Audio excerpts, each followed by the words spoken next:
કેમ છો વિદ્યાર્થી મિત્રો? બધા મજામાં હશો? જુઓ, સ્ટાન્ડર્ડ 5 યુનિટ 6 આઈ સ્ટડીડ હેલ્પિંગ હેન્ડ્સ એક્ટિવિટી 1 ની અંદર એક સરસ મજાનું કાવ્ય છે કે જે તમારે દોહરાવવાનું છે, ગાવાનું છે. જે કાવ્યમાં એક વાત પણ રજૂ કરવામાં આવી છે કે incy wincy spider climbed up the spout. એટલે એક દિવાલની સાથેનો ઊંચો મોટો પિલર છે, ત્યાં ઉપર ચડવા માટે, એ સ્પોટ સુધી પહોંચવા માટે કરોડિયો છે એ પ્રયત્ન કરે છે. આપણને એક વાર્તા મુજબનો ખ્યાલ જ છે કે જે પ્રયત્ન કરે છે ને એ હંમેશા આગળ વધે છે, પણ જે નિરાશ બનીને કે આળસુ પ્રકૃતિનો માણસ છે એ ક્યારેય આગળ વધી શકતો નથી. તો અહીંયા કીધું છે કે down came the rain and washed the spider out. એટલે જુઓ વિદ્યાર્થી મિત્રો, આપણે જે આ કાવ્ય સમજવાનું છે એની અંદર એ ચિત્રની સાથે આપણે આખી સ્ટોરીને સમજી શકીએ એવી રીતે આ કાવ્ય આપણે શીખવાનું છે. Down came the rain and wash the spider out.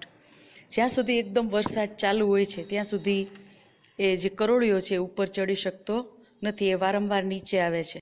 બરાબર, ડાઉન કેમ ધ રેન, વરસાદમાં નીચે ને નીચે એ આવતો જાય છે અને મતલબ કે આખો પલળી જાય છે, ધોવાતું પાણી જેમ નીચું આવે એમ એની સાથે નીચે આવી જાય છે અને એ બહાર પાછું પડી જાય છે. Out came the sun and dried up all the રેન. એટલે એ પોતાની શરીરને સૂકવવા માટે થઈ અને એ સૂર્યપ્રકાશની અંદર રહે છે કે જ્યાં સુધી વરસાદ ન હોય. તો એવા સમયમાં એ પોતાના શરીરને પાછું સૂકવે છે. ઇન્સી wincy spider climb up the spout again. અને ફરીથી પાછો એ પોતાના પ્રયત્ન સાથે ઉપર ને ઉપર ચડવા લાગે છે. એટલે મહેનત કરે તે હંમેશા આગળ વધે છે. એટલે પરીક્ષાલક્ષી જો આપણે વાત કરીએ, તમારા અભ્યાસલક્ષી, તો મહેનત કરો ને એમ તમે વધુ આગળ વધો છો. તો આ તમે આવી રીતે ગાઈ પણ શકો. Incy wincy spider climb up the spout, down came the rain and wash the spider out, out came the sun and dried up all the rain, incy wincy spider climb up the spout again. તો આવી રીતે તમે ગાઈને સમજી શકો કે કરોડિયો કેવો પ્રયત્ન કરે છે. અહીંયા નીચે જુઓ, એક નાનો બાળક ચિત્રમાં તમને બતાવ્યું છે, એ પોતે વરસાદની અંદર નીચે છત્રી રાખીને ઊભો છે. એ પલળે છે પણ એને જોયા કરે છે કે આ કરોડિયો કેવો પ્રયત્ન કરે છે ઉપર ચડવા માટેનો. પલળે છે છતાં પાછો નીચો આવે છે, ફરીથી પોતાના શરીરને સૂકવીને પાછો ઉપર ચડવાનો પ્રયત્ન કરે છે. હવે આપણે આગળ એક્ટિવિટી 2 જોઈશું. જુઓ વિદ્યાર્થી મિત્રો, અહીંયા એક્ટિવિટી 2 ની અંદર એક ચિત્ર આપ્યું છે આ યલો બેકગ્રાઉન્ડમાં, અને ચિત્રમાં તમે જોઈ શકો છો કે કેવી રીતે એનું વર્ણન તમારે કરવાનું છે અને સમજવાનું છે. તો કેવા કેવા વાક્યો પણ એની અંદર આપેલા છે કે Bholabhai is putting rice in the jute bag, Kokilaben is milking the cow. Kokilaben છે એ ગાય પાસે જાય છે અને એનું દૂધ લે છે. તો આવા વાક્યો વડે આપણા ચિત્રનું આખું વર્ણન સમજવાનું છે. તો આ ચિત્રને તમે એકદમ ક્લોઝઅપ કરીને એના સેન્ટેન્સ જોશો. પેજ નંબર 94 ઉપર તમારા ટેક્સ્ટબુકમાં. Today at Bholubhai's farm. ભોલુભાઈનું એક આ ખેતર છે અને ખેતરની અંદર જુઓ, પહેલાં જ ચિત્રની અંદર સરસ મજાના ઊંચા કોકોનટ ટ્રી, એટલે એકદમ નાળિયેરના ઝાડવા આપ્યા છે. અને નીચે એક રઘુ છે કે જે શું કરે છે, પ્લફિંગ ધ ફિલ્ડ્સ. એટલે અહીંયા આખા ખેતરને જેમ ખેડતા હોય એવી રીતે ત્યાં એ જાય છે. પછી છે talking coconut in the camel cart. એક ગાડું લે છે, taking coconut in the camel cart, અને એની અંદર આ બધા જે કોકોનટ એટલે જેટલા નાળિયેર ઉતરે છે એ બધા ગાડાની અંદર મૂકે છે. એ કોણ છે? તો ત્યાં કનુ, જુઓ નામ આપ્યું છે, Kanu is taking coconut in the camel cart. પછી રઘુ છે, તો આખું વાક્ય આપણે બનાવીએ કે રઘુ પ્લકિંગ ધ ફિલ્ડ. પછી આગળ જુઓ એક ચિત્રની અંદર પિકિંગ મેંગોઝ, એટલે મેંગો છે એને એ લેવાનો પ્રયત્ન કરે છે. કોણ છે ત્યાં? રમણ નામ આપ્યું છે, એ રામુ છે. તો એ રામુ છે એ શું કરે છે કે જે બધા કેરી હોય ને એ બધી લઈને એક ટોપલામાં જાણે કે મૂકે છે. પછી કોકિલાબેન છે અને બાજુમાં ચિત્રની બાજુમાં આપ્યું છે મિલ્કિંગ ધ કાવ. તો આખું આપણે વાક્ય જેમ એક ઉદાહરણમાં જોયું ને કે Kokilaben is milking the cow, એ ગાયનું દૂધ છે એને લે છે અથવા તો દોહે છે. Bholabhai is putting rice in the jute bag. તો અહીંયા જે ભોલાભાઈ છે આપ્યું છે, જો છેલ્લે ચિત્રની અંદર જ્યાં કેટ આપી છે એની ઉપરનું ચિત્ર, કે ભોલાભાઈ શું કરે છે તો કે જે ચોખા છે એને એક સરસ મજાની સણિયાની થેલી છે એની અંદર એ મૂકે છે. પછી એક બિલ્કીબેન છે એ શું કરે છે તો કે બિલ્કીબેન ઇઝ ક્લિનિંગ ધ ગ્રેન્સ, મતલબ એ દાણાઓ છે એને સાફ કરે છે અથવા અનાજને એ સાફ કરે છે. પછી અહીંયા એક જો લેડીઝ આપી છે જેનું નામ મંજુબેન છે, છેલ્લું ચિત્ર, એન્ડ ફીડિંગ ચિકન્સ. એ શું કરે છે મંજુબેન તો કે મંજુબેન ઇઝ ફીડિંગ ચિકન્સ. એટલે મંજુબેન છે એ નાના નાના મરઘીના બચ્ચાને, કેટલા બધા પક્ષીઓ ત્યાં દેખાય છે, એને ખાવાનું આપી રહ્યા છે. દાણાઓ વેરે એટલે બધા પક્ષીઓ ચણવા લાગે. તો આખા ચિત્રમાં નામ પણ આપ્યા છે, એની સાથે એની ક્રિયા પણ આપી છે, પણ નામ અને ક્રિયાને આપણે જોઈન્ટ કરી અને એનું આખું વાક્ય આપણે બનાવવાનું છે. બરાબર? કે કોકોનટ ટ્રી ઉપર આપ્યું છે તો there are many coconut trees. પછી કનુ છે તો Kanu is taking coconuts in the camel cart. એટલે જે ઊંટનું ગાડી ત્યાં ઊભી છે એમાં સરસ મજાના એ નાળિયેરના ફળ છે એ એમાં એણે મૂકેલા છે. એમ આખું વાક્ય આપણે બનાવવાનું છે કે Raghu is plucking the field. એવી રીતે રમણ ઇઝ પિકિંગ મેંગોઝ. પછી Kokilaben is milking the cow. એવી રીતે Bholabhai is putting rice in the jute bag. બરાબર? તો આવી રીતે ચિત્ર પ્રમાણે આપણે નામની સાથે એની ક્રિયાને જોડીએ એટલે આખું આપણને વાક્ય સમજાઈ જાય છે. તો આ ચિત્રમાં તમને એ સમજાઈ ગયું હશે કે કેવી રીતે આપણે ચિત્ર દ્વારા સરસ મજાના વાક્યો બનાવી અને એનું વર્ણન કરવાનું છે. બરાબર? હવે આગળ આપણે એક્ટિવિટી 2B પાર્ટ અને એક્ટિવિટી 3 જોઈશું. જો એક્ટિવિટી 2B પાર્ટની અંદર જે છે એની અંદર ભોલાભાઈના જે ખેતર ઉપર ગઈકાલે કોણે શું કામ કરતા હતા એ આપણે સાંભળવાનું અને વાંચવાનું છે. તો ધ્યાનપૂર્વક આપણે એક્ટિવિટી 2B અને એક્ટિવિટી 3ની અંદર જોઈશું.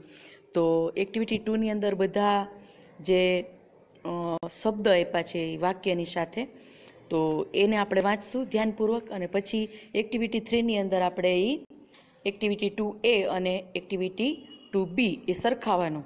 બરાબર? એ ચિત્રને આપણે જે પેલું ચિત્ર સમજ્યા હતા એને સરખાવી અને પછી આપણે વાક્ય યસ્ટરડે એન્ડ ટુડે લખવાનું છે. તો આપણે પેલું ચિત્ર છે એમાં ઉદાહરણ આપ્યું છે કે યસ્ટરડેમાં શું તો કે Raghu took the sheep to the jungle yesterday. પણ ટુડે શું કરે છે તો કે today Raghu is ploughing the field. એવી રીતે કનુ છે એનું આપવાનું. તો કે કનુ શું કરતો હતો યસ્ટરડે તો કે કનુ પિક્ડ મેંગોઝ. બરાબર? તો કે એ મેંગો કેરીના જે ફળ છે એને એ લેતો હતો. રામુ ટુક કોકોનટ ટુ ધ માર્કેટ. તો એ માર્કેટમાં લઈ જાય છે. તો આખું વાક્ય આપણે બનાવવાનું. એટલે કોકિલાબેન છે એ શું કરતા હતા? Kokilaben milking the cow. તો એ આપણે એમાં પ્રવૃત્તિ વાક્યમાં લખતી જવાની છે. યસ્ટરડે અને ટુડેમાં બંનેમાં અલગ અલગ ઉપર બોક્સમાં એના બધા જ શબ્દો આપેલા છે. તો એ ધ્યાન રાખીને આપણે એની અંદર ફિલઅપ કરશું. એના પછીનું જે ચિત્ર અહીંયા આપ્યું છે એ જુઓ એક્ટિવિટી 4ની અંદર પણ આવી જ રીતે બધા વાક્યોની સાથે આપ્યું છે, ખાલી માહિતી જ તમારે વાંચવાની છે. Last Sunday I visited the zoo. ગયા રવિવારે અમે એક પ્રાણી સંગ્રહાલયની મુલાકાત લીધી. આઈ લેફ્ટ માય હાઉસ, મતલબ કે જુઓ આ એનું નાનકડું ઘર બતાવેલું છે, ત્યાંથી સ્ટાર્ટ કરવાનું છે અને આખી એ સાયકલ એની બતાવેલી છે, તમે જોઈ શકો છો. અને પછી I took the bus to the zoo. પછી અમે એક બસ પકડી કે જેની અંદર અમારે પ્રાણી સંગ્રહાલય જવાનું હતું. પછી એક ટિકિટ બારી છે, જુઓ ઝૂની અંદર. ઝૂમાં પ્રવેશ કરવા માટે આઈ પેડ ફોર માય ટિકિટ. પછી ટિકિટ લેવા માટે અમે ત્યાં પૈસા ચૂકવ્યા. આઈ સો ધ એલિફન્ટ્સ. પછી અમે હાથીઓને જોયા. I bought some peanuts. અને પછી અમે થોડાક ખારી સિંગ ને એવા દાણાઓ બધા ખરીદ્યા. પછી આઈ એટ સમ પીનટ્સ. અને પછી અમે એ ખાધા. સો આઈ સો ધ એલિફન્ટ્સ. અને જુઓ હાથીઓનો આખો શો બતાવેલો છે એની અંદર. ચિત્રમાં તમે ચિત્રને એકદમ સારી રીતે જોઈ શકો છો. અને પછી I went to the monkey house. જુઓ એક સરસ મજાના વાંદરાનું એક ઘર અહીંયા પાંજરા જેવું બતાવેલું છે. એમાં જુઓ વાંદરો અંદર દેખાય છે. આઈ સો ધ મંકીઝ. અને પછી અમે વાંદરાઓને જોયા. આઈ લાફ્ડ એટ ધ ગોરિલાઝ. અને પછી અમે ગોરિલા જે હતા, મતલબ કે એ પ્રકારના જે વાંદરાઓ હતા એને જોઈને હું ખૂબ જ હસ્યો. બરાબર. પછી અહીંથી આગળ આપણે 97 પેજ ઉપર આપણે બીજું ચિત્ર પણ આગળ જોવાનો પ્રયત્ન અને સમજવાનો પ્રયત્ન કરશું. હવે આપણે આ જોઈએ એક્ટિવિટી 4ની અંદર જે બીજું 97 પેજ છે એની અંદર તમે ખુદ જ્યારે ઝૂનો પ્રાણી સંગ્રહાલયનો જ્યારે મુલાકાત લ્યો છો ત્યારે કઈ કઈ વસ્તુઓ છે એના સરસ મજાના ચિત્રો અહીંયા આપેલા છે. તો તમે સ્ટાર્ટિંગમાં અહીંયા જુઓ છો કે એક સરસ મજાનું ચિત્ર છે કે જેની અંદર એ પ્રવેશ મેળવવા માટે થઈને પ્રયત્ન કરે છે. તો આઈ વોક ટુ ધ ગેટ, એટલે પ્રાણી સંગ્રહાલયમાં જવા માટે આ ચિત્રમાં અહીંયા એક ગેટ આપેલો છે, ત્યાં જાય છે. અને પછી થોડી વારમાં એ અંદર ગયા પછી હવે કઈ સાઈડ જવું એને એની ખબર નથી. આઈ ગોટ લોસ્ટ, મતલબ કે ભૂલા પડી જાય છે.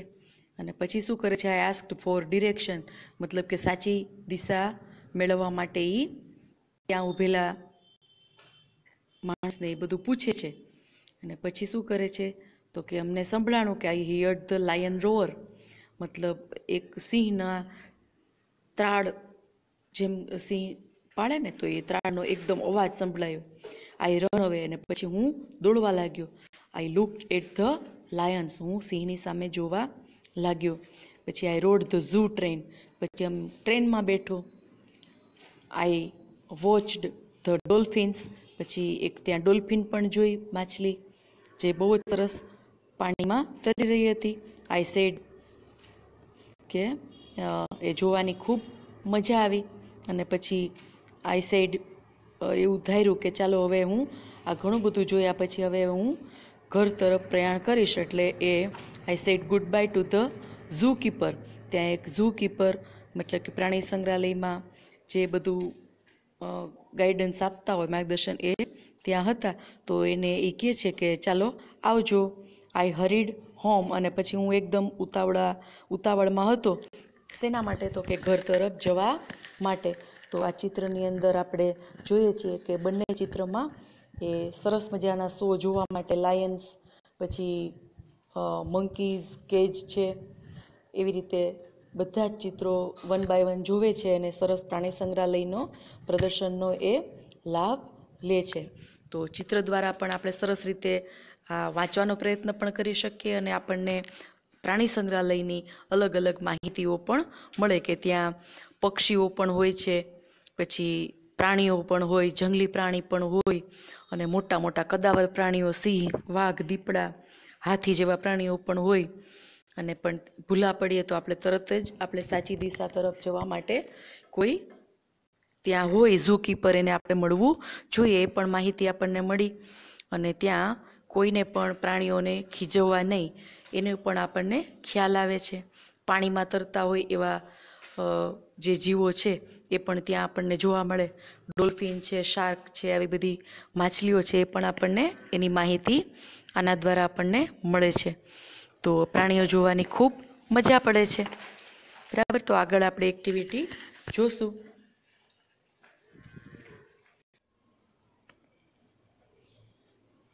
તો જુઓ વિદ્યાર્થી મિત્રો, અહીંયા તમારી એક્ટિવિટી 5 છે, એમાં વોટ ડીડ હી ડુ. આપણે પ્રાણી સંગ્રહાલયની મુલાકાત લીધી. એ ચિત્રો અહીંયા આપણે જોયા, બંને ચિત્રો 96 અને 97 પેજ ઉપર. પછી 98 પેજ ઉપર તમને એક્ટિવિટી 5 અને 6 આપેલી છે. એમાં એક્ટિવિટી 5માં તમને એક હેલ્પલાઇન આપી છે, વોટ ડીડ હી ડુ. આ ગેમ તમારે કેવી રીતે રમવાની છે. કોઈ એક વિદ્યાર્થીને પાસે બોલાવવાનો ને પછી એક ક્રિયા એમાં એને કહેવાની છે. ફોર એક્ઝામ્પલ સિંગ કે કંઈ પણ એક્શન ક્રિયા હોય તમારે કહેવાની છે. વિદ્યાર્થી જ્યારે ક્રિયા કરતો હશે ત્યારે તમારા શિક્ષક બોલશે કે Kamlesh is singing a song, મતલબ સિંગ ક્રિયાપદનો ઉપયોગ કરીને વાક્ય બનાવવાનું છે. કમલેશ જગ્યા પર જતો રહેશે ત્યારે શિક્ષક બોલશે કે કમલેશ સેંગ અ સોંગ, કે એક વખત એક ગીત ગાઈ રહ્યો છે, બીજી વખત શું વાક્ય બનાવશું કે કમલેશે ગીત ગાયું. તો એનું ભૂતકાળનું રૂપ બની જાય છે. આવી રીતે અલગ અલગ વિદ્યાર્થીને આપણે બોલાવશું અને પછી દરેકને ક્રિયા કરવા માટે એક આપણે એક્શન વર્ડ આપશું. દરેક ઉપર વાક્યો વિદ્યાર્થીને આપણે અલગ અલગ કહેશું. એ રીતે વાક્યપટ્ટી બનાવવાની. જેમ કે he sang a song, he touched his nose, he threw a ball. તો આ બધા જ ભૂતકાળના વાક્યો બનાવેલા છે. તો એવી રીતે પ્રશ્ન પછી પૂછતા જવાનો, વોટ ડીડ હી ડુ અથવા વોટ ડીડ સી ડુ. તો જવાબમાં વિદ્યાર્થીની અથવા તો વિદ્યાર્થી જે હશે એ વાક્યપટ્ટીમાંથી યોગ્ય પટ્ટી પસંદ કરી ને આવી રીતે રમતને આગળ વધારશે. એના પછીની જે એક્ટિવિટી 6 આપેલી છે, હેલ્પ વુલ્ફ.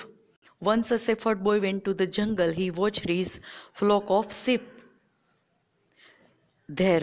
મતલબ કે એક વખત જે ભરવાડનો એક છોકરો હોય છે જંગલમાં ગયો અને તેણે શું જોયું, એક ઘેટાઓનું ટોળું જોયું. He was bored in the afternoon. અને ત્યાં એ બપોરના સમયે ગયો. He had a trick for fun. અને પછી એણે એક યુક્તિ અજમાવી કે રમૂજ માટે. Help help he cried, wolf wolf I am in danger. હું બહુ ભયમાં છું. એટલે એ વરુને બોલાવે છે. The people in the jungle, people in the village heard his shout. અને એની બૂમો સાંભળી અને ગામના બધા લોકો ત્યાં ઉપસ્થિત થઈ જાય છે. એવી રીતે બૂમો સાંભળે છે. ધે કેમ રનિંગ ધેર. અને પછી તે તરફ દોડતા આવે છે. The shepherd boy laughed and said, there are no wolves, it was just fun. એટલે મને એમ કે વરુની બીક લાગે છે. એવી રીતે જ્યારે બૂમો પાડી તો ગામના બધા લોકો ત્યાં આવે છે. અને પછી શેફર્ડ બોય હસતા હસતા પાછો બોલે છે કે અહીંયા તો કોઈ પણ વરુઓ કંઈ છે નહીં, આ તો હું એક રમૂજ કરતો હતો. The villagers went back to their work. અને ફરી પાછા ગામના લોકો છે પોતાના કામમાં લાગી જાય છે. But the shepherd boy cried. અને પછી જે ભરવાડનો જે છોકરો હતો એ પાછો રડ્યો. Wolf wolf 3 more times. અને 3 વખત આવી રીતે વધુ ને વધુ બોલતો જાય છે, વુલ્ફ વુલ્ફ એમ. અને પછી 3 more times, પાછો ને પાછો એ 3 વખત બોલે છે. ધ વિલેજર્સ કેમ ધેર. બધા ગામના લોકો ત્યાં આવે છે. There more times the boy laughed. અને ફરીથી એક વખત એ હસવા લાગ્યો. He thought it was a great joke. અને પછી એને વિચાર આવવા લાગ્યો કે ખરેખર આ તો બહુ સારામાં સારું હું જોક કરી શકું છું ને તો બહુ ઉત્તમ એવો રમૂજ કહી શકાય. The villagers did not. અને પછી ત્યાં ગામના લોકો હતા નહીં. તો સૂન આફ્ટર, અને થોડાક સમય પછી જ સમ વુલ્સ રિયલી કેમ. અને પછી થોડાક વરુઓ છે ને એ સાચી રીતે જ, મતલબ કે વાસ્તવિકતામાં જ ત્યાં વરુઓ આવ્યા. The shepherd boy cried wolf wolf but the villagers did not come. અને એ ભરવાડનો છોકરો છે એકદમ રડ્યો, વુલ્ફ વુલ્ફ એવી બૂમો પાડીને, પણ ત્યાં એક પણ ગામના લોકો આવ્યા નહીં. The boy ran to the village. અને પછી એ છોકરો છે એ ગામ તરફ દોડી જાય છે અને એકદમ દોડવા લાગ્યો. હી રિક્વેસ્ટેડ ધ વિલેજર્સ, અને પછી ગામના બધા લોકોને એણે વિનંતી કરી. ધ વિલેજર્સ સેડ, અને પછી એ ગામના લોકોએ કીધું, વી આર નોટ ફૂલ્સ, અમે કાંઈ મૂર્ખ નથી. And the boy lost all his sheep, અને આવી રીતે એ જે શેફર્ડ મતલબ કે ભરવાડ છોકરો હતો એ બધા જ પોતાના ઘેટાને ગુમાવી બેસે છે. એટલે એક જ ભૂલના પરિણામે ઘણું બધું નુકસાન જાય. તો એ ખરેખર સત્ય હકીકત હોય ત્યારે આપણે સાચું જ બોલવું જોઈએ. ગમે તેવી મુશ્કેલી પડવાની હોય, આપણને ખબર છે કે સત્ય બોલતા ઘણી બધી મુશ્કેલીઓ આવે છે. આપણા દેશના એવા મહાન નેતા સત્યવાદી હતા, એ આપણને ખબર છે. ગાંધીજીએ ઘણી મુશ્કેલીઓનો સામનો કર્યો, પણ છતાં એ હંમેશા સત્યપ્રિય જ રહ્યા. તો આવી રીતે હંમેશા સાચું બોલીએ ને તો લોકો આપણા ઉપર ભરોસો કરે છે. પણ જ્યારે આપણે બીજાને 2-4 વાર ખોટું બોલીને જ્યારે એનો ભરોસો ગુમાવી બેસીએ ત્યારે આપણા ઉપર ફરીથી કોઈ વિશ્વાસ કરતું નથી. એ સ્ટોરી દ્વારા આપણને ઘણું બધું શીખવી જાય છે. તો આવી રીતે આગળની એક્ટિવિટી 6B અંદર પણ જુઓ, બ્લેન્ક્સ આપી છે. એ તમારે આવી રીતે એ બ્લેન્ક્સને તમારે વ્યવસ્થિત એપ્રોપ્રિએટ વર્ડ સાથે પૂરવાની છે. કે એ શેફર્ડ બોય ખાલી જગ્યા ટુ ધ જંગલ, મતલબ તો એ બ્લેન્ક્સમાં શું લખશું? A shepherd boy went to the jungle. આ સ્ટોરી છે, એમાં જોતા જશું અને એ બ્લેન્ક્સ આપણે પૂરતા જશું. અને એના પછીની જ 6 એક્ટિવિટી સી પાર્ટની અંદર વાર્તાની ઘટના છે એને આપણે યોગ્ય ક્રમની અંદર ગોઠવવાની છે. એટલે વાક્યો એમાં આપેલા નથી. જે વાક્યો ઉપર 8 વાક્ય આપ્યા છે એને જ ફરીથી આપણે પેલું વાક્ય કયું આવે છે એવી રીતે આપણે એને ગોઠવતા જશું. બરાબર? તો પેલું જ વાક્ય એ છે કે shepherd boy went to the જંગલ, તો પેલું એ લખશું આપણે. બરાબર? તો એવી રીતે આપણે વાક્ય 8 વાક્યને વ્યવસ્થિત ક્રમમાં ગોઠવશું. કે જે બ્લેન્ક્સમાં આપેલા છે પેલા બ્લેન્ક્સ પૂરી લેશું, પછી એ જ વાક્યને આપણે ક્રમમાં ગોઠવવાના છે. લાસ્ટ 7 અને 8 જે એક્ટિવિટી છે એની અંદર તમારે જે એક્શન વર્ડ આપણે કહીએ છીએ, એટલે સે તો સેઇંગ, પ્લે તો પ્લેઇંગ, ડાન્સ તો ડાન્સિંગ, આ એક્શન વર્ડ કહેવાય. કે ક્રિયાપદને આપણે આઈએનજી શબ્દ લગાડ્યો તો એના દ્વારા એ ચાલુ ક્રિયા બને છે. પણ ભૂતકાળ બનાવવું હોય તો કેવી રીતે બની શકે? તો એ આપણે મોટેથી બોલીને જોવાનું છે. કે શબ્દ જૂથો આપ્યા હોય તો એ મોટેથી બોલવાના. Say said, play played, dance danced, cry cried, wash washed, climb climbed, dry dried, hear heard, take took, feed feed, get got, go went, hurry hurried. મતલબ ઉતાવળ કરવી, પણ ઉતાવળ કરી તો ભૂતકાળ એનું હરીડ બની જાય. પ્રે પ્રેડ, એટલે પ્રાર્થના કરવી, પણ પ્રાર્થના કરી તો એને ઈડી લાગી જાય છે. તો જે શબ્દોને ઈડી લગાડીએ એ આપણું ભૂતકાળ બની જાય છે. એટલે ક્રિયાપદને ઈડી લગાડીને ભૂતકાળ બનાવતા શીખવું. કે laugh laughed, clap clapped, wash washed, watch watched, pay paid, give gave, eat ate, put put, come came. આવી રીતે આપણે ક્રિયાપદને ઈડી લગાડીને ભૂતકાળના રૂપો શીખ્યા. એક્ટિવિટી 8ની અંદર પણ યોગ્ય ક્રમમાં આ શબ્દોને ગોઠવી અને વાક્ય ફરીથી લખવાનું છે. જુઓ, એમાં એક્ઝામ્પલ આપેલું છે. Played cricket Priya yesterday. Priya yesterday. તો પ્રિયા પ્લેડ ક્રિકેટ યસ્ટરડે. મી સોનલ થેન્ક્ડ. તો સોનલ થેન્ક્ડ મી. Loudly Rima laughed last night. Rima laughed loudly. Rima laughed last night. તો ગોઠવશું કેવી રીતે? Rima laughed loudly last night. Touch the rice cups the baby. તો the baby touched the ice cubes. પછી went to Prem the market in the morning. તો પ્રેમ went to the market in the morning. આવી રીતે આપણે વાક્ય ગોઠવતા જશું. કે wrote Vikram a story yesterday. તો વિક્રમ wrote a story yesterday. તો હવે આપણને આ વિડીયોને આપણે લાઇક શેર ને સબસ્ક્રાઈબ કરશું અને ફરીથી આપણે રિવિઝન માટે અને એક્ઝામ માટે આપણે તૈયારી કરશું, કે જેના દ્વારા આપણને આ યુનિટ છે એ વ્યવસ્થિત રીતે આપણને સમજાઈ જાય. યુનિટ 6 આપણું અહીંયા પૂરું થાય છે. તો એને મહાવરો કરી અને સમજવાનો પ્રયત્ન કરશું.